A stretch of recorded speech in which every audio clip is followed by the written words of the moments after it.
अस्सलाम वालेकुम रहमतुल्लाहि वबरकातुहू। दोस्तों, अरब कंट्री में काम करने आने वालों के लिए एक फ़ायदा तो होता है कि कम से कम उनको अरबी की समझ आ जाती है थोड़ा बहुत, और अरबी थोड़ा बहुत बोलने लगते हैं। एक दिन मैं एक शॉपिंग मॉल में गया था, तो एक दुकान पे मैं भी गया था सामान लेने। तो उस दुकान पे सऊदी आया अपने बच्चे के साथ, बेटे को लेके अंदर गया, सामान वामान लिया और आके काउंटर पे हिसाब किताब कराया। तो बच्चा उसका जो था वो अंदर ही रह गया और सामान लेने की जिद में, मतलब खिलौने विलौने और लेने की जिद में था। तो बाप काउंटर से आवाज़ दिया, ताल या वलद। इसका मतलब होता है कि आए मेरे बेटे आ जाओ। लेकिन बच्चा नहीं आया।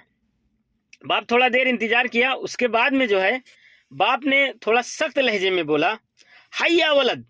हाई का मतलब होता है कि सब छोड़ के जल्दी आ जाओ। तो मैंने महसूस किया कि इसके बाप ने जब सख्ती से कहा तो लहजा और अल्फाज दोनों उसके बदले हुए थे। यानी अब ताल की जगह वो हाई कहने लगा। ताल में तो गुंजाइश है, आदमी रुक जाएगा, बच्चा रुक गया, नहीं आया।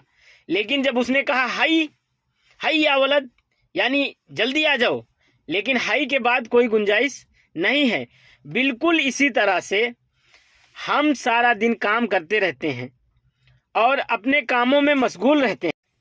जब मस्जिद से 5 वक्त हमारे कानों में मुअज्जिन अजान की सदाएं अजान देता है और उसकी सदाएं हमारे कानों तक सुनाई पड़ती हैं, हय्या अला सलाह और हय्या अल फलाह, तो हम मुसलमान भाई अपने कामों में मशगूल रहते हैं, लेकिन दौड़ते नहीं हैं, जाते नहीं हैं, मस्जिद की तरफ नहीं जाते हैं, जबकि मुअज्जिन बुला रहा होता है कि हय्या अला सलाह, हय्या अल फलाह, आ जाओ नमाज की तरफ, आ जाओ कामयाबी की तरफ।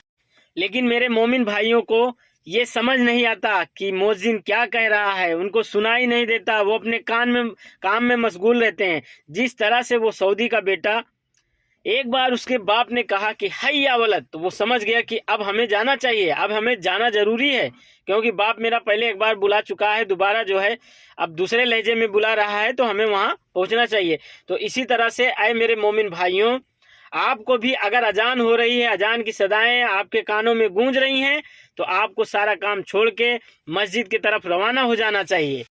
और इस हई के इनकार की सूरत में हमें ना जाने मरने के बाद क्या क्या नतीजे भुगतने पड़ेंगे।